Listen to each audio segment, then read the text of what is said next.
En estos bellos paisajes, así como en todas las ciudades y países de nuestro planeta, el mal ronda al hombre, porque le ronda su propagador, el diablo.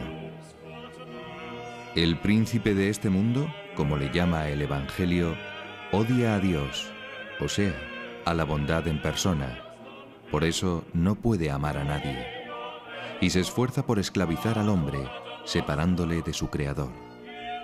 Este ángel orgulloso y apóstata disputa a Dios el rico botín de la libertad y el amor de sus criaturas. Toda la historia del mundo cruje por la influencia nefasta del tentador, que lucha por arrebatar a Cristo las almas redimidas por él en la cruz. La tentación al pecado es la actividad principal de Satán, pero no la única. La más extrema es la posesión. De ella nos va a hablar el exorcista oficial de la diócesis de Roma, don Gabriel Amort. En el año 1986, el vicario de la diócesis de Roma, el entonces cardenal Poletti, me encargó hacer exorcismos. Me dio esa facultad para ayudar al padre Cándido, exorcista muy conocido, con 36 años de experiencia, que estaba un poco enfermo y necesitaba ayuda.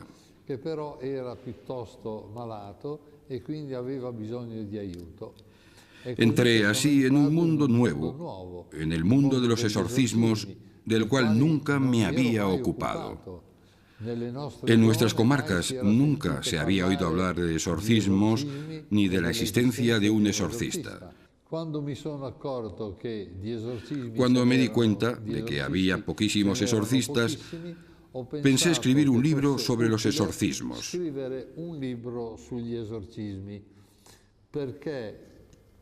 Yo quería que ese libro expusiera las instrucciones que el padre Cándido me había dado a mí. El padre Cándido, un pasionista muerto en 1992, fue mi maestro durante 6 años. El libro ha sido leído con interés también en otras naciones. ¿Por qué? Porque efectivamente en toda la Iglesia latina se había abandonado por 3 siglos el ritual de los exorcismos, y de ahí que se haya hecho interesante hablar de ellos.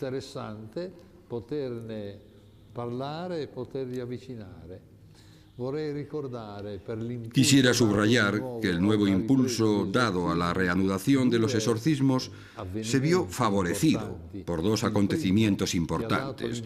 El primero fue el discurso que pronunció el Papa Pablo VI el 15 de noviembre de 1972, en el que calificó al demonio de peligro número 1 para la salvación de las almas. Fue un discurso que tuvo un gran eco y hasta provocó escándalo en aquellos para quienes el diablo es una figura mítica y no un ser real. Debo también admitir que a los exorcistas nos prestó un buen servicio la película El Exorcista, un film que tuvo gran resonancia en todo el mundo, a pesar de tener escenas irreales con efectos espectaculares. Pero logró difundir de nuevo la palabra exorcista y la figura de ese sacerdote que tiene el poder de expulsar al demonio. Mientras que ahora entre nosotros, en toda la Iglesia Católica Latina, encontrar un exorcista se ha convertido en una tragedia. Es dificilísimo. En este libro que he escrito en tantas lenguas, figura la dirección del editor. Este recibe continuamente cartas de todo el mundo, también de España, de gente que querría venir a Roma para ser exorcizados por mí. Y yo trato de disuadirlos, Porque para exorcizar a una persona no basta un exorcismo. Algunos creen que pueden venir a Roma, recibir un exorcismo y volverse a casa curados. Se necesitan muchos exorcismos. Yo he escrito que puedo estar contento, sí. En un caso de mediana gravedad, la persona se libera en 4 o 5 años de exorcismos al ritmo de un exorcismo por semana. Se entiende así que no se puede pretender que una persona que está, por ejemplo, en Madrid, venga a Roma una vez por semana durante 5, 6 o 7 años. A veces incluso se necesitan más. El exorcismo es una oración de impetración. Para que tenga éxito, es necesario que en un momento dado intervenga el Señor de manera verdaderamente milagrosa.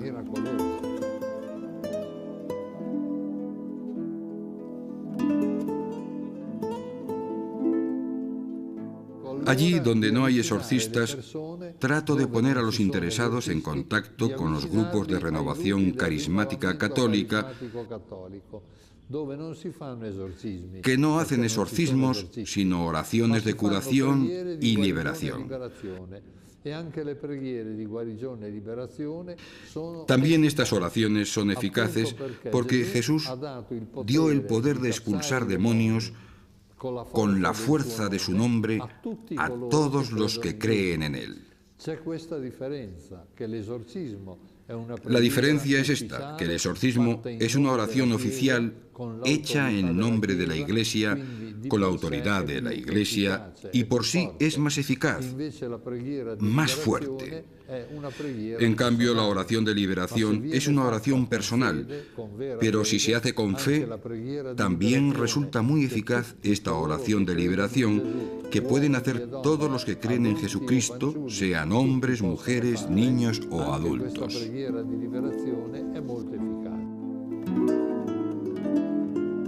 El exorcismo es una plegaria. No es, por tanto, algo espantoso, algo que hace temblar a la gente. No. Es una simple oración en la que se pide a Dios liberar a la persona de la presencia o de la influencia del diablo. Y se manda al diablo, en nombre de Cristo, que se vaya. Vean, yo antes de empezar me pongo la estola, que es el típico indumento sacerdotal, estola violeta. Me pongo la estola larga porque me es más cómodo para poder ponérsela sobre la espalda a la persona que debe ser exorcizada. Luego empiezo con el agua bendita. Esto es un frasco con agujeros y bendigo a la persona con el agua bendita. Luego le hago besar el crucifijo. Yo uso un crucifijo en el que está inserta la medalla de San Benito, que contiene varias frases contra el demonio. San Benito no era exorcista, pero era un santo y sabemos que los santos liberan del demonio aún sin ser exorcistas. Es interesantísimo ver cuántos santos, sean hombres o mujeres, han liberado a personas del diablo. Por ejemplo, en tiempos de Santa Catalina de Siena, cuando un exorcista no lograba liberar a una persona, la enviaba a Santa Catalina de Siena, que no era sacerdote, que no era exorcista, pero era santa, y lo liberaba. Para ser exorcista es necesario ser sacerdote nombrado por el obispo. Un obispo no puede nombrar exorcista a un laico, solo puede designar a un sacerdote. Hago besar el crucifijo y luego empiezo a decir mis oraciones con la mano sobre la cabeza. En general, los exorcistas tienen en la otra mano el libro con el ritual de los exorcismos, pero yo no lo necesito porque me lo sé de memoria después de haber hecho tantos, y pongo la otra mano sobre la espalda. Y así rezo. En un determinado momento utilizo el óleo de los catecúmenos, que es el óleo que usan en el bautismo.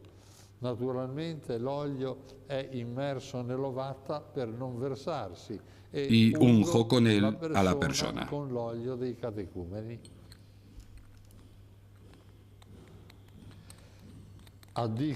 Recuerdo que para liberar a una persona se necesitan tantos y tantos exorcismos. Por eso conviene tener cerca un exorcista. Yo acostumbro a decir a los que me vienen, diríjase a su obispo y pida el exorcismo con la esperanza de que los obispos, a fuerza de oír tantas y tantas demandas, se decidan a nombrar exorcistas, aunque solo sea para verse libres de la insistencia de tantas personas. Normalmente la persona no se libera durante un exorcismo. El exorcismo reza por la liberación, pero a menudo la persona se ve libre cuando acude a un santuario mariano, como por ejemplo el de Nuestra Señora del Pilar o incluso al más cercano a su casa. A menudo se liberan después de una larga adoración eucarística. He tenido casos de pacientes míos que se han liberado en Lourdes después de haber rezado durante toda la noche ante la gruta de Lourdes.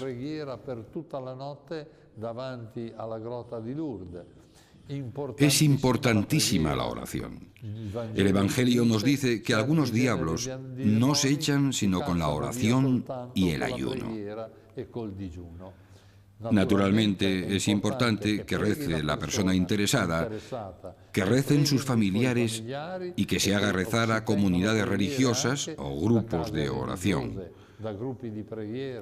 Porque la liberación del demonio es fruto de una intervención extraordinaria de Dios que se obtiene mediante la oración.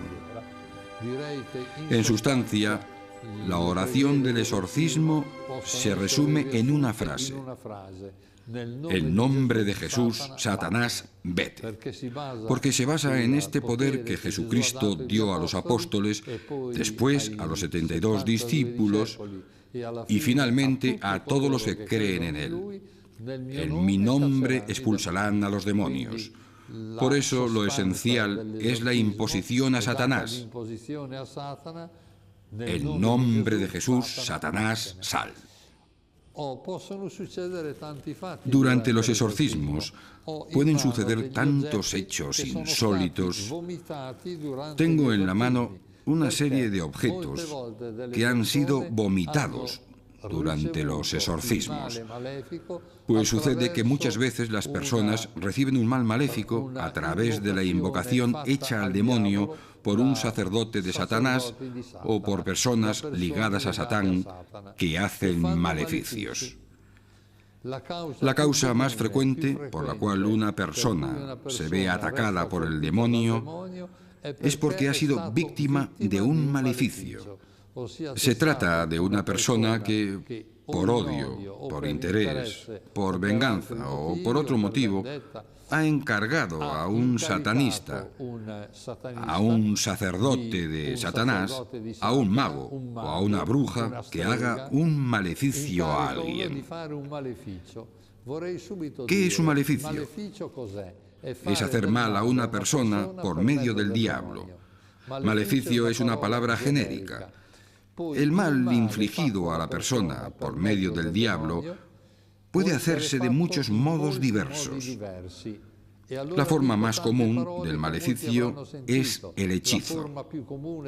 El maleficio puede hacerse con un hechizo, con el mal de ojo, con una maldición, con un rito vudú, con una macumba, con un rito satánico. Puede hacerse de muchos modos diversos.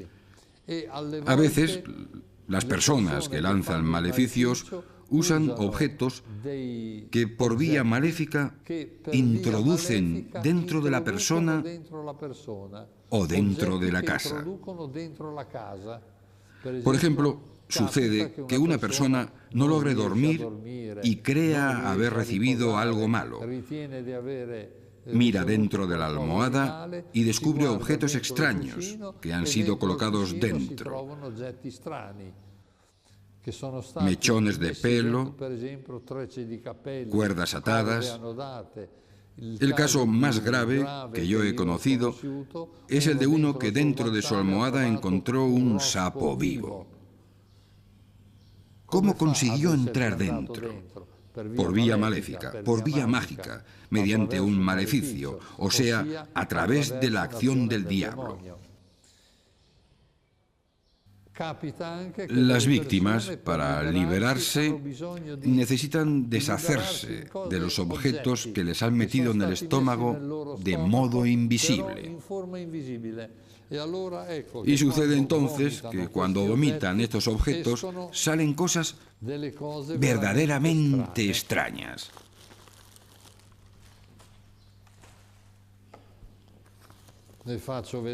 Voy a enseñarles algunas. Por ejemplo, vean uno que vomitó en una sola vez una cadena metálica así de larga.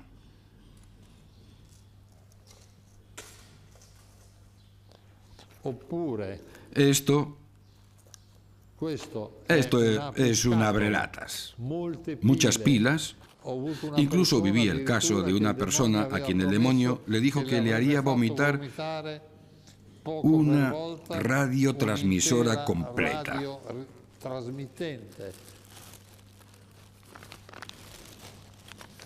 Aquí veo otros objetos, a menudo figuras de plástico, clavos, pilas, llaves. O sea, objetos varios que han sido vomitados. Y yo me he dado cuenta que estos objetos se materializan en el instante en que salen de la boca. Si uno hubiese hecho una radiografía del estómago de aquella persona antes del exorcismo, no habría visto nada. Me di cuenta de eso viendo varias veces escupir a personas poseídas. El diablo ejerce una doble actividad, ordinaria y extraordinaria.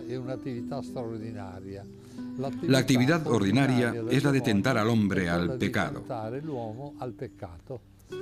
Es la actividad que a él le interesa más y a la que todos estamos sujetos. Cristo, al hacerse hombre, aceptó someterse a las tentaciones del diablo. Ciertamente él derrotó a Satanás en su intento. Nosotros no poseemos la misma fortaleza que Jesucristo, pero contamos con la gracia si la pedimos con la oración y los sacramentos. Y sabemos por la Biblia que Dios no permitirá que seamos tentados más allá de nuestras fuerzas. Pero es necesaria nuestra resistencia, nuestra lucha. Esta es la actividad ordinaria del demonio. Su actividad extraordinaria es la de producir trastornos maléficos e incluso la posesión diabólica. Cuando decae la fe, aumenta la superstición. Nosotros vivimos en un periodo en el que de fe hay poquísima, y entonces, he aquí que va ocupando un gran espacio la superstición. Hoy la superstición puede practicarse de varios modos diversos, como el de quienes se dejan esclavizar por magos. No son solo personas ignorantes, también caen en esos hombres políticos, empresarios, personalidades del deporte, que no toman sus decisiones sin antes consultar a su mago de confianza. Son pues lacras muy difundidas que abren la puerta a la posesión diabólica. El demonio puede atacar no solo a personas individuales, sino a comunidades enteras. No hay duda que el demonio, entre todas las personas, busca preferentemente a las que ejercen más influencia sobre los otros. No me cabe ninguna duda de que Stalin fuese satanista. Se vendió a Satán para tener éxito. No tengo ninguna duda de que un personaje como Hitler estuviese completamente invadido por Satanás. Hay que notar que Satán puede influir en grupos enteros, y yo creo que todo cuanto el nazismo ha hecho ha estado enteramente inspirado por Satán, porque los nazis cometieron atrocidades que racionalmente no se pueden explicar.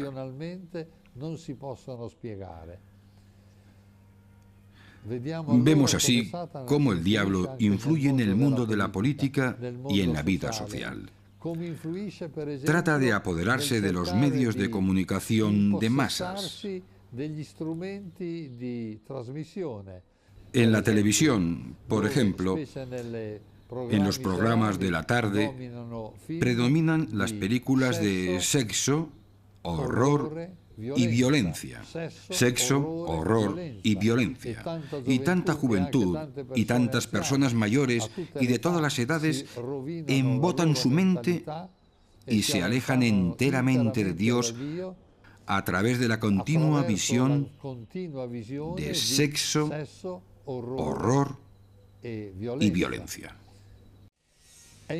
Es importante tener en cuenta que el diablo puede atacar no solo a personas individuales, sino a un grupo entero que puede ser de poca monta o de gran importancia. Un ejemplo de grupo de poca monta es el de un amigo mío que exorcizó a una clase entera de 30 a 35 jóvenes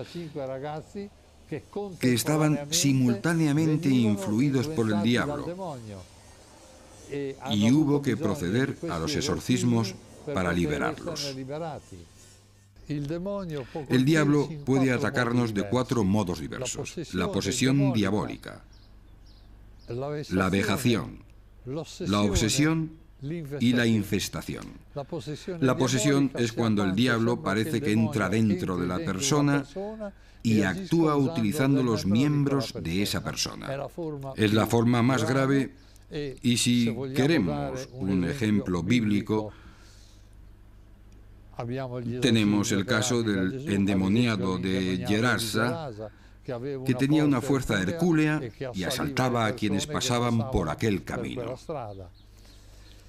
La segunda forma es la vejación, cuando el diablo no está en la persona, pero causa perturbaciones desde fuera. Por ejemplo, muchos santos han sido atacados por el diablo, como el cura de Ars, que era echado de la cama, o el padre Pío, que era fustigado continuamente. Creo que casi todos los santos han sufrido vejaciones fuertes por parte del diablo. La tercera forma es la obsesión. Esta se produce cuando a uno le vienen pensamientos obsesivos, invencibles, que le martillean la cabeza y le incitan a la desesperación y al suicidio. También me he tenido que ocupar de varios casos de estos. La cuarta forma es la infestación, que está reservada no a las personas, sino a las casas, los objetos e incluso a los animales. El caso más común es el de la infestación de casas por el diablo. También puede actuar sobre objetos y alguna vez en animales. En estos casos también se pueden practicar exorcismos. El hombre, ¿cómo puede defenderse? Digamos que la defensa principal es vivir en gracia de Dios. Cuando uno se acerca con frecuencia a los sacramentos, aunque le hayan lanzado un maleficio, puede que rebote como el boomerang. O sea, que el maleficio recaiga sobre la persona que lo lanza y no sobre la persona contra quien se dirige, que está acorazada por la gracia de Dios, acorazada por la posesión de la Virgen, de los ángeles y por tanto puede estar segura. Sería un error gravísimo tener miedo al demonio. La Biblia nunca nos ha dicho que le tengamos miedo. Nos dice que le resistamos con fuerte fe. La fe vence al diablo. Esta es la victoria que vence al mundo, vuestra fe. Con la fe se vence al demonio. El príncipe de la mentira, de las tinieblas y de la muerte, ha sido vencido por Cristo. Con su ayuda, la de su Madre Santísima y de sus santos ángeles, a nada ni nadie hemos de temer.